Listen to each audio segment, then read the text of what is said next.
Selamat siang pada kakak asisten dan juga teman-teman mahasiswa analisis multivariat 1, kelas A dan kelas B. Di sini kami dari kelompok 2 yang beranggotakan Dia Saraswati, Raina Artemisia, saya sendiri Arnold, dan juga Nur Iza akan memaparkan hasil dari kerja kelompok kami dengan topik penerapan analisis klaster hierarki pada pengelompokan minat berwirausaha mahasiswa Universitas Brawijaya.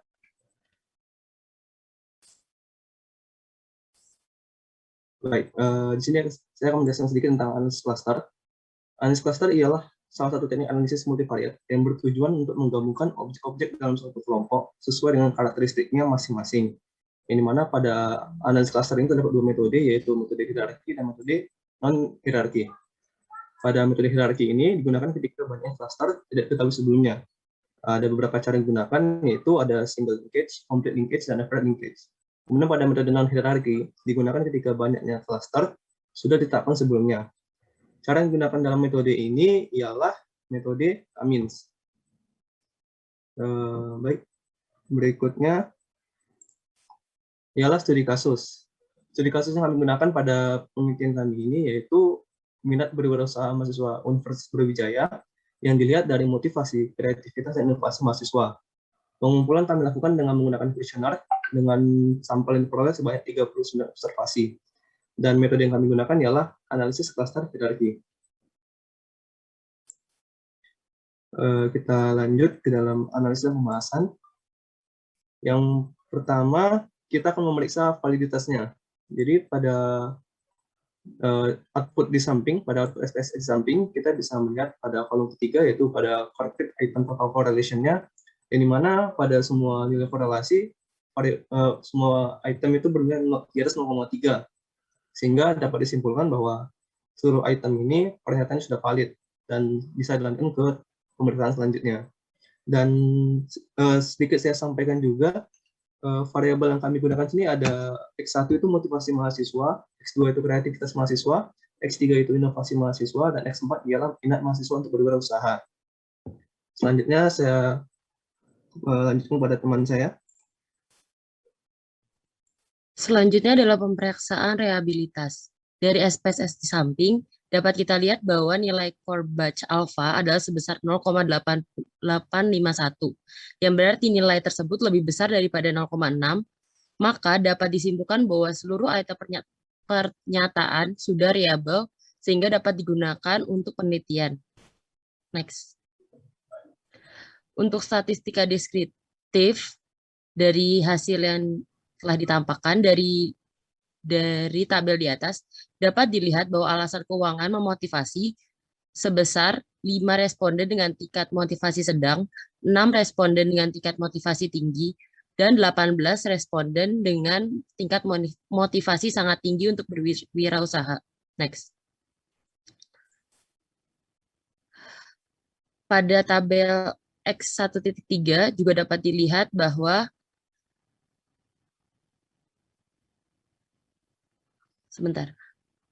dari tabel ini dapat kita lihat bahwa nilai valid dari nilai ini dapat kita lihat bahwa dua responden dari menyatakan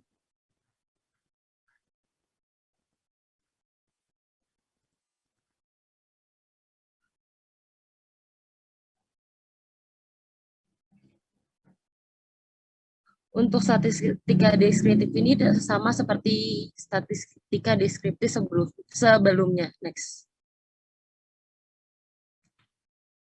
Untuk uji KMO, sebelumnya melakukan analisis klaster harus diketahui apakah data cukup mewakili populasi atau tidak sehingga perlu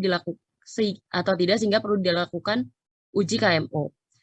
Dengan hipotesis 0, data mewakili populasi, dan hipotesis 1, data tidak mewakili populasi. Dengan alfa 5%, dapat dilihat bahwa H0 diterima karena 0,819 lebih besar daripada 0,05. Dengan taraf 5%, tarafnya 5%, dapat disimpulkan bahwa data mewakili populasi sehingga data sudah cukup baik untuk dilakukan analisis klaster. Next. Uji asumsi non-multikolinearitas. Dari tabel di atas, asumsi harus dipenuhi sebelum melakukan analisis klaster, yaitu tidak ada hubungan antara variabel. Karena VIF kurang dari 10 untuk seluruh variabel, maka dapat disimpulkan tidak terjadi multikoliniaritas pada data sehingga data sudah memenuhi asumsi untuk melakukan analisis klaster. Next. Selanjutnya akan saya serahkan pada teman saya. Baik, selanjutnya adalah sudah masuk ke analisis klaster hierarkinya. Jadi setelah dilakukan uji asumsi sudah memenuhi, sekarang kita akan menghitung analisis klaster menggunakan 4 metode, yaitu single linkage, complete linkage, average linkage, dan metode Ward. Jadi di sini kita menggunakan jarak Euclidean. Untuk metode single linkage, ini kita menghitung menggunakan jarak terdekat. Dari sini kita peroleh bahwa K-nya adalah 2. Lanjut. Selanjutnya ada metode complete linkage. Ini menggunakan jarak terjauh. Diperoleh K sebanyak 4. Maaf, diperoleh K sebanyak 5. Lanjut. Selanjutnya ada average linkage. Ini menggunakan jarak rata-rata. Dari metode ini diperoleh ada K sebanyak 4. Lanjut. Dan metode terakhir adalah metode Ward. Dari sini kita memperoleh K sebanyak 2. Setelah menghitung keempat metode tersebut, kita akan membandingkan seluruh metode dengan korelasi Cobb-Genetic pada slide berikutnya yang akan dijelaskan oleh rekan saya. Lanjut.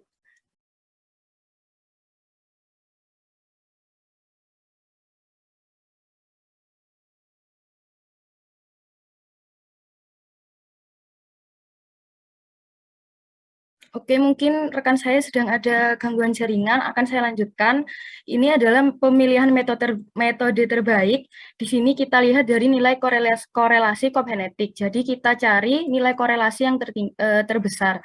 Di sini kita peroleh bahwa korelasi terbesar adalah pada metode average linkage. Sehingga metode average linkage merupakan metode terbaik yang akan dipilih sebagai metode analisis final. Lanjut. Dari metode tadi kita peroleh bahwa average linkage. Jadi ini kita peroleh ada... Maaf sebelumnya. Oke, Iza silakan lanjut. Akan saya lanjutkan. Untuk pemilihan metode terbaik dibagi menjadi 4 klaster. Untuk klaster pertama ada 14 anggota, klaster kedua ada 12 anggota, klaster ketiga 12 anggota, dan klaster keempat 1 anggota. Next. Untuk kesimpulannya, berdasarkan hasil analisis yang telah dilakukan, dapat disimpulkan bahwa dari keempat metode yang telah dilakukan, metode terbaik yang digunakan dalam penelitian ini adalah metode average linkage. Hal ini diketahui berdasarkan nilai korelasi yang memiliki nilai sebesar 0,681879, yang mana nilai tersebut merupakan nilai tertinggi di antara nilai korelasi metode yang lain. Yang kedua, dengan metode average linkage ini dapat diketahui bahwa minat mahasiswa berwirausaha dikelompokkan ke dalam 4 klaster. Untuk klaster pertama sebanyak 14 anggota, yakni klaster kedua sebanyak 12 anggota, klaster ketiga sebanyak 12 anggota, dan klaster 4 sebanyak 1 anggota. Terima kasih. Baik, sekian presentasi dari kelompok kami. Untuk kakak dan juga teman-teman sekalian yang memiliki pertanyaan untuk kelompok kami persilahkan.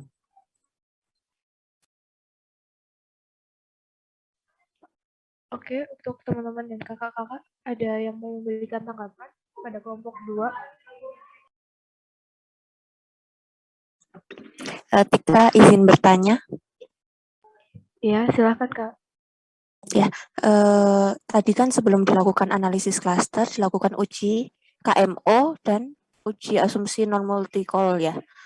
Itu apakah ada alasan tertentu atau mengikuti penelitian terdahulu atau bagaimana? Karena setahuku itu analisis klaster itu merupakan analisis eksploratif yang tidak membutuhkan asumsi. Terima kasih.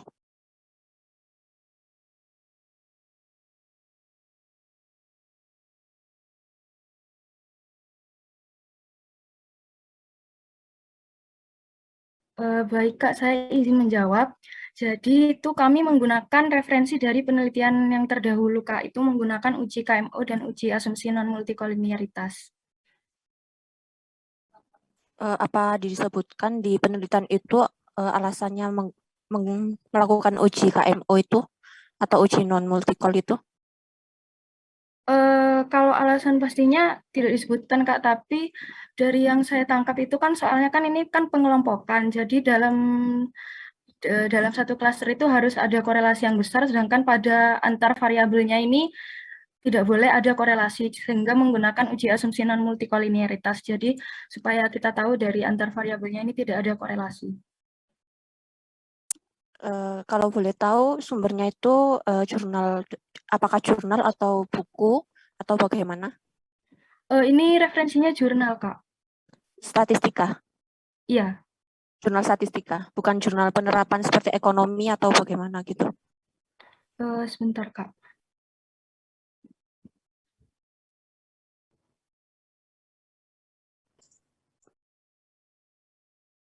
Oh, mohon maaf Kak, ternyata yang kami gunakan referensinya ini skripsi Kak. Skripsi Dari skripsi statistika. jurusan matematika. Ya, soalnya setauku itu analisis klaster itu merupakan analisis eksploratif yang itu cuma menggambarkan atau mendeskripsikan data itu. Jadi menurutku nggak perlu ada uji asumsi sih menurutku sebagai saran aja. Terima kasih. Baik Kak, terima kasih sarannya. Oke, apakah ada tanggapan lagi dari teman-teman? Kak Replika, aku mau nanya. Iya, silakan Kak.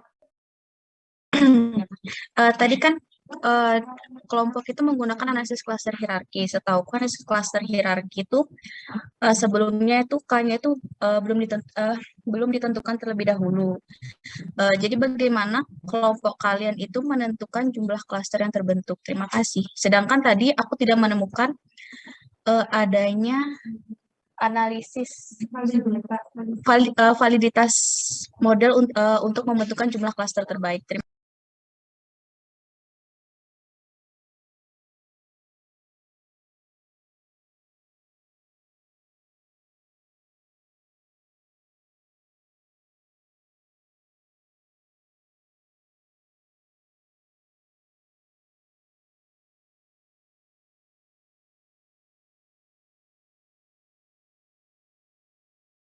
Baik Kak, saya izin menjawab. Jadi ini kan kami menggunakan software R. Di situ kami pertama-tama menggunakan jarak Euclidean dihitung. Nah, itu kami tentukan batasnya itu K-nya antara 2 sampai 5. Karena kan kalau minimal pengelompokannya itu ada 2. Ini 5 karena skala Likert yang kita gunakan itu sampai 5, dari 1 sampai 5.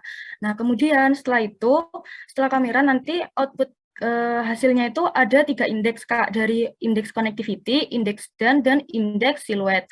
Itu kami menggunakan indeks dan karena memang nilainya cukup besar. Kalau dari referensi yang kami gunakan, indeks dan yang besar itu cukup baik untuk digunakan, sehingga kami menggunakan indeks dan dari indeks dan itu diperoleh K sebanyak 4. Ya, indeks K sebanyak 4. Seperti itu Kak. Langsung masuk ke dendrogramnya setelah itu.